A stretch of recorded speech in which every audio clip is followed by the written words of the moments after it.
Uncanny is a fantasy mystery crime comic full of whimsy and I think friendship.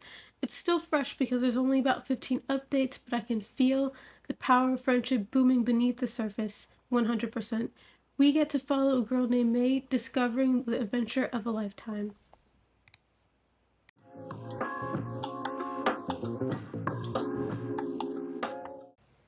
So we start at the beginning. Our main character, May, gets a suspicious and not very detailed letter inviting her to join in on an adventure. And at this point, I'm a little concerned for her because I thought we learned in 2023 not to engage with spam mail. Did this letter come from a school? She said it might have been the result of a quiz she took, like a smarts to check your how smart you are. If so, the school is pretty sketchy.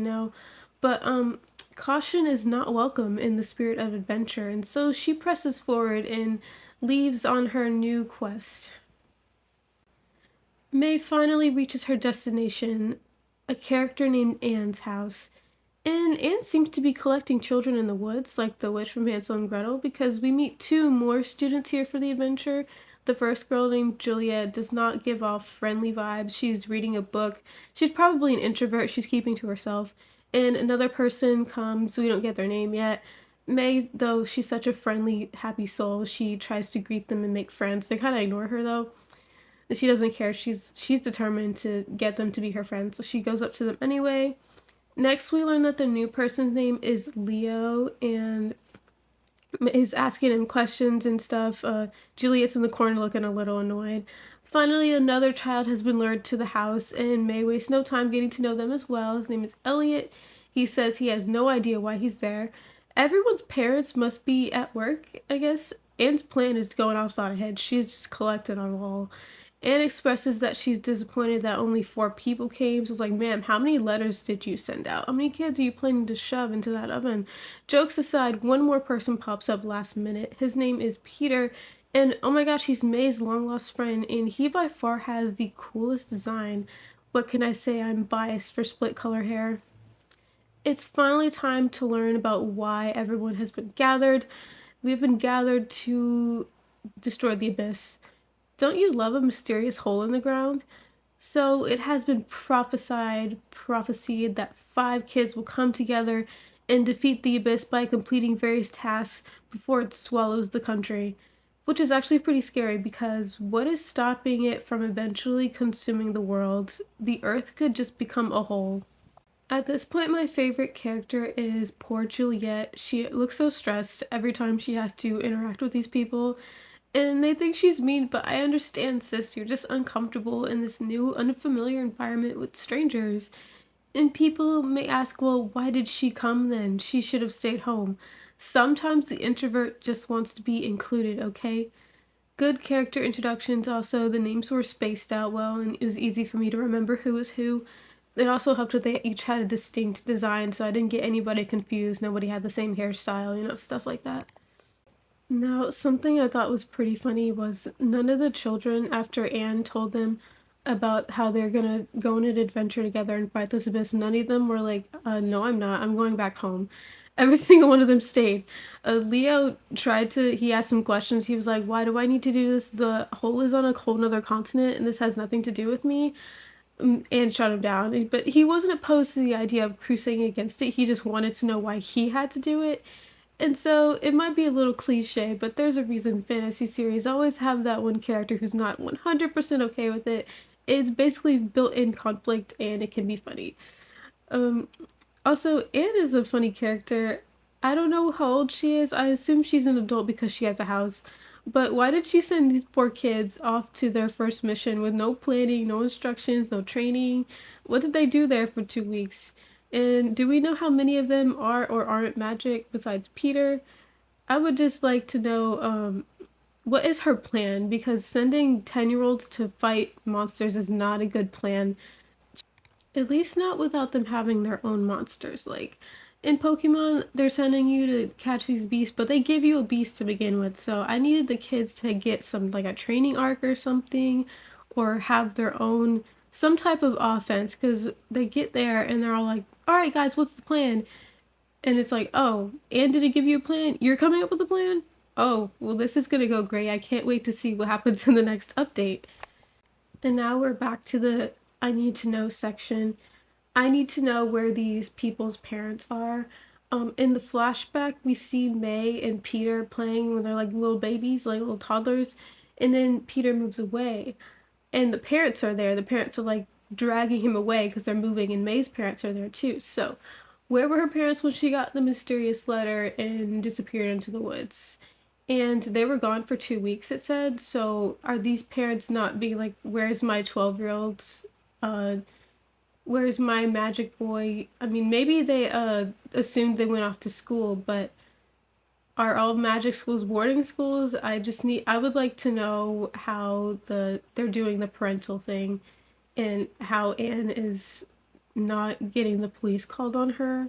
That's what I would like to know. It's not a big deal because in these fantasy kid stories, like the parents are never a big issue. I'm just a little curious. Okay, so now we're gonna stop and we're gonna switch it up a bit because today we have a second comic to look at. Okay, the next webcomic we're gonna talk about is called What the Forest Hides, and it's a high fantasy adventure comic. I guess you could call it action too, since they're planning to fight and they're fighting monsters. So the gist of it is this guy, he's the prince of a country and he is going to fight a monster in the woods. But in order to do that, he needs more men. So he goes to this little village that lives at the edge of the woods where the monster lives. And it's really funny. He really thought that those people, these poor people that have been living in terror of this hideous monster for probably decades, is about to join them and fight. Untrained, impoverished soldiers. Good luck with that, buddy. And the villagers had a very appropriate reaction to his request. I think they were angry. They were very silent. They were just looking at him. Only one person volunteered to even go with him at first, and they don't even like that guy. After he volunteered, they were like, "Oh, look, guys, the idiot's gonna go fight the monster in the woods." Yeah, they're all gonna die. The speech bubbles, I think they might be written by hand with like a raster pen tool, not a vector, because the lines are really thin and sometimes it overlaps, and then you can tell when you used a fill tool but it didn't fill the gaps in the actual words. The panel is showing through behind the speech bubble, but I don't think that's a super big deal because some people's programs just don't have that function. Sometimes the punctuation disappears, which can affect how you read a sentence. So I would also double check for that in the future. Me personally, I can live without punctuation, but I know some readers are really nitpicky about that.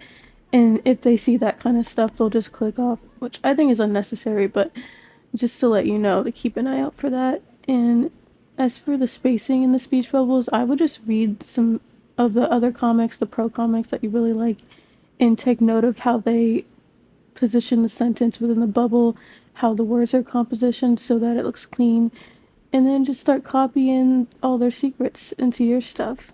The paneling has a lot of life. It consistently shows us that the village is full of people, full of very sad people, and it shows us how the main characters are surrounded.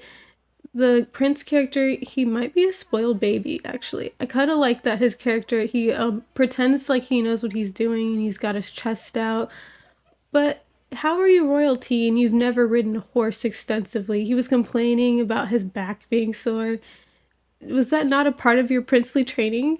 I'm not surprised he got sent out here now. His dad probably sent him to become a man or something, to go to the forest with the beast and come out victorious, become out a hero, and then take the throne so the people will respect him. I also thought it was cute that his friends are mother and son, so they have a unique relationship and they are like a comedic act a little bit. But also, they're not only that, the mom character is super strong. She's ready to fight. She fights off the boar monster that attacks them. You have good cliffhangers at the ends of episodes leading up to a point, but not quite answering that point, so we have to keep scrolling to find out what happens. The paneling sequence of the journey into the forest was very pretty, and then there was a cute little mutant lizard guy, which was giving us a slight red flag, and the forest being calm was definitely a red flag.